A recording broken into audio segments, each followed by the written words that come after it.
Salam sejahtera bagi kita semua. Apa kabar Bapak Ibu Saudara sekalian? Selamat bersukacita dalam Tuhan. Jalani kehidupan dengan selalu bersukacita, sebab hidup ini adalah anugerah Tuhan. Kali ini kita akan membahas pertanyaan MTPJ Gemim tanggal 23 sampai 29 Oktober tahun 2022. Kita membahas pertanyaan MTPJ Gemim. Ini merupakan penjabaran dari Kitab Injil Yohanes pasal 4 ayat 1 sampai 21 dengan tema air kehidupan yang memulihkan. Apa itu air kehidupan dan mengapa dia memulihkan? Hal itu telah kita bahas dalam khotbah dan kali ini kita mempertajamnya. Tak usah kita berlama-lama, mari kita langsung masuk pada 4 pertanyaan yang akan kita bahas melalui kesempatan ini. Yang pertama, apa yang saudara pahami tentang air kehidupan dalam Yohanes 4 ayat 1 sampai ayat yang ke-21. Saudara, pertanyaan ini mengajak kita untuk menggali lebih dalam pemahaman tentang air kehidupan dalam kitab Injil Yohanes pasal 4 ayat 1 sampai ayat yang ke-21. Dalam hal mengajar, Yesus menggunakan media air dan memaknainya dengan kehidupan. Air itu pemberi kehidupan atau menghidupkan. Air bagi kita memenuhi kebutuhan jasmani kita. Yesus mengajar air hidup yang dapat memenuhi kebutuhan rohani kita. Yesus mengajarkan tentang air kehidupan ini dilatar belakangi tentang konsep gagasan air dalam Perjanjian Lama. Kalau kita membaca Kejadian pasal 2 ayat 6, di sana kita membaca ternyata di Taman Eden itu ada air yang membasahi Taman Eden dan memberikan kehidupan. Pemazmur juga menyebut sebuah sungai yang aliran airnya menyenangkan kota Allah. Itu dicatat dalam Mazmur 46 ayat 5. Kemudian Nabi Yeremia menggambarkan orang yang mengandalkan Tuhan. Itu ibarat air yang ditanam di tepi aliran air. Yeremia pasal 17 ayat 7 sampai ayat yang ke-8. Nabi Yesaya bernubuat, Tuhan akan membimbing umat ke sumber-sumber air dan rasa lapar serta haus akan hilang selamanya. Yesaya 49 ayat 10. Dan di dalam Yesaya 44 ayat 3 sampai 4, air itu melambangkan Roh Allah yang akan mentransformasi padang gurun menjadi tanah yang subur dan umat yang tidak setia menjadi Israel yang sejati. Jadi air di sini melambangkan Roh Allah yang punya kuasa yang maha dahsyat mengubah Israel yang tidak setia menjadi Israel yang sejati. Kemudian dalam kitab Nabi Yehezkiel pasal 36 ayat 24 sampai ayat yang ke-27, di sana juga bicara tentang air jernih yang dicurahkan Tuhan untuk mentahirkan mereka. Dalam Yehezkiel pasal 47 ayat 1 sampai 12 diceritakan ada air dari bawah di samping kanan bait suci. Nah, kemana saja air itu mengalir, segala makhluk akan hidup. Pohon-pohon menghasilkan buah yang berfungsi sebagai makanan dan daunnya menjadi obat. Nah, dalam perayaan Pondok Daun di Israel, sebuah perayaan yang memperingati perjalanan bangsa Israel dari Mesir ke Tanah Kanaan, melewati padang gurun, dan mereka tinggal di pondok-pondok atau kemah. Nah, di sana dalam perayaan ini, para imam bait suci melakukan prosesi di sekitar mezbah sebanyak 7 kali sambil membawa air yang diambil dari kolam Siloam. Setelah prosesi selesai, seorang imam menuang air ke dalam sebuah mangkok dan juga air anggur ke dalam sebuah mangkok lainnya. Kemudian isi kedua mangkok itu disiram ke atas mezbah. Itu praktek ritual pada hari raya Pondok Daun. Dalam perspektif eskatologi, air memiliki nilai simbolis. Air yang mengalir keluar dari bait suci melambangkan kuasa Allah yang memberikan kehidupan yang akan meluap sampai pada zaman mesianis. Jadi simpulannya, Perjanjian Lama menggambarkan air sebagai pemberi kehidupan.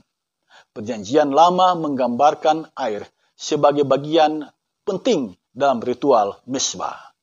Perjanjian Lama menggambarkan air sebagai roh Allah yang akan memberikan kuasa, mengubah Israel yang tidak setia menjadi Israel yang sejati.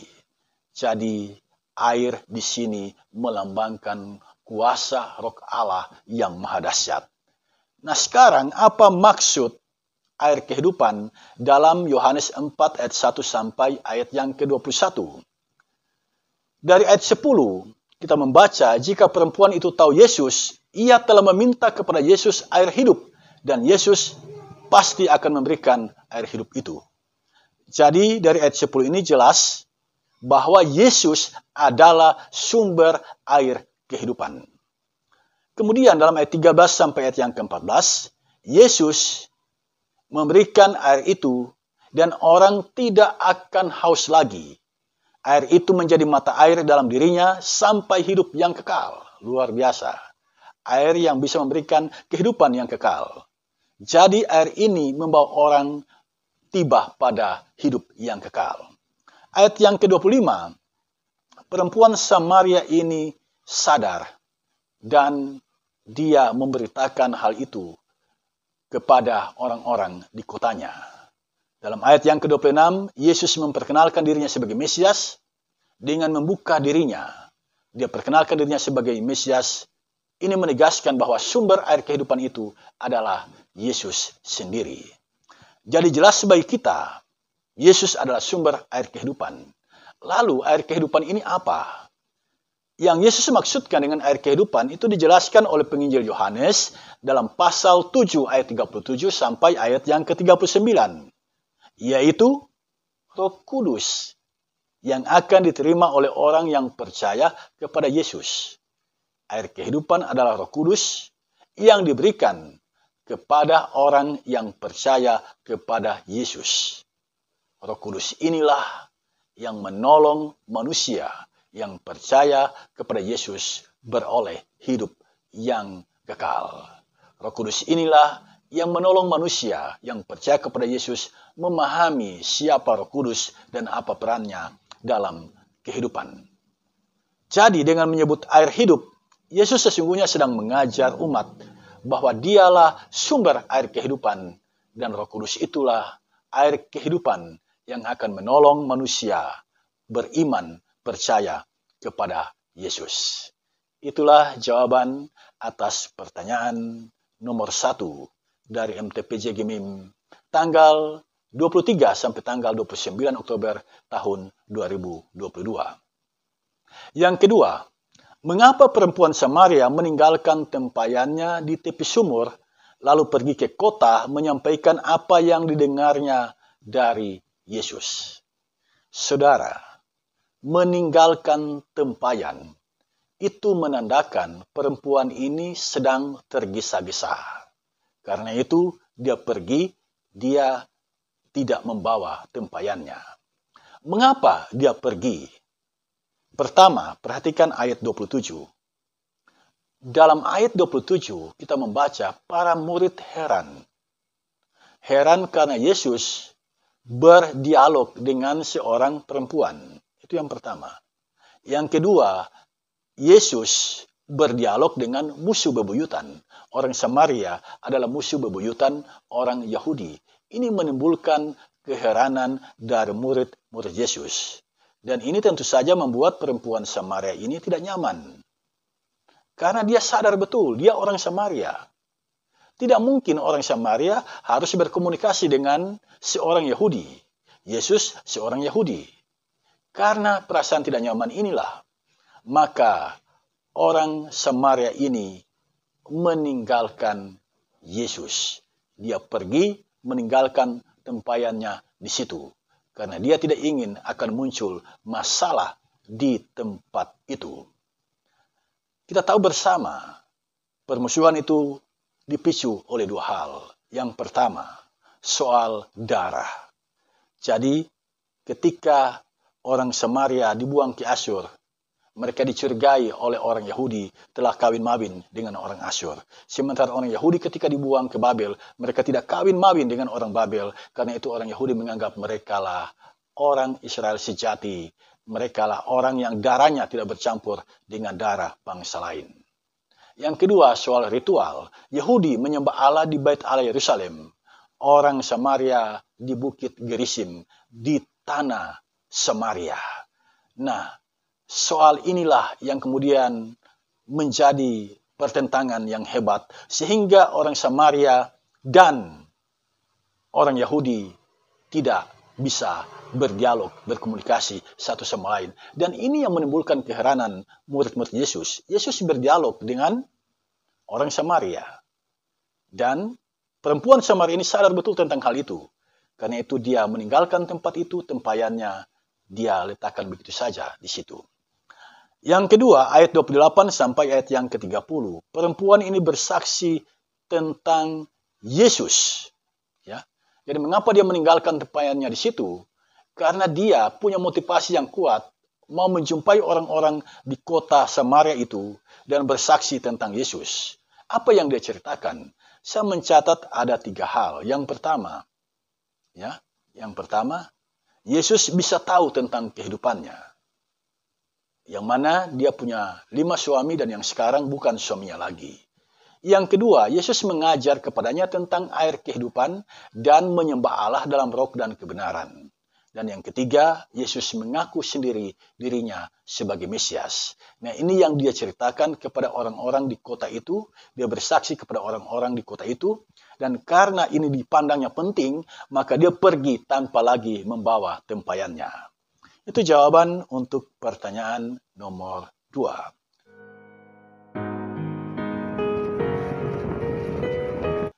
Pertanyaan nomor 3, berikan contoh konkret tentang kehidupan yang sudah dipulihkan Yesus sebagai air kehidupan.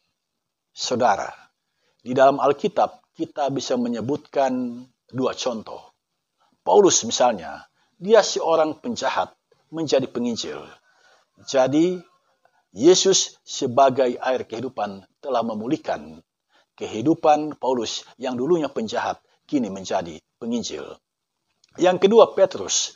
Kematian Yesus membawa kekecewaan yang besar pada Petrus. Tetapi perjumpaannya dengan Yesus yang adalah air kehidupan itu membuat Petrus yang kecewa menjadi penuh semangat dan menginjil sampai di benua Eropa, tepatnya di kota Roma. Dalam sejarah kita bisa membaca tentang Bunda Teresa yang meninggalkan kemewahannya dan melayani orang-orang miskin. Kemudian dalam kehidupan sehari-hari, bagaimanakah perilaku orang yang dipulihkan? Saya mencatat 4 hal penting. Yang pertama, orang yang dipulihkan itu, dia suka mengampuni dan mengasihi orang-orang yang menyakiti dirinya. Dia tidak menyimpan dendam dalam hatinya. Itu orang yang sudah dipulihkan. Jadi kalau Anda masih dendam terhadap orang lain, Anda belum dipulihkan. Jika engkau membenci orang, tidak mengasihi orang yang berbeda pendapat denganmu, atau orang yang menyakitimu, engkau belum dipulihkan. Yang kedua, orang yang dipulihkan itu tekun beribadah walaupun dihambat. Jadi tantangan tidak membuat dia mundur bersekutu dengan Tuhan.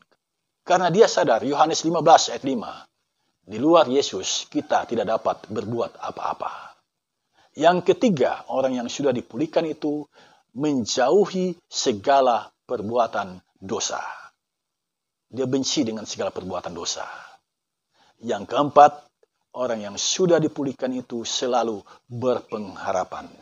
Sekalipun hidupnya pahit, sekalipun dia mengalami pergumulan hidup yang hebat, dia selalu berpengharapan bahwa Roh Kudus itu ada dalam kehidupannya. Dan dia berpengharapan suatu hari kelak Yesus akan datang dan dia akan memasuki Yerusalem yang baru. Inilah jawaban yang boleh saya berikan untuk pertanyaan nomor 3. Pertanyaan nomor 4. Apa dan bagaimana peran gereja menindaklanjutinya? Gereja merupakan persekutuan orang yang percaya kepada Yesus.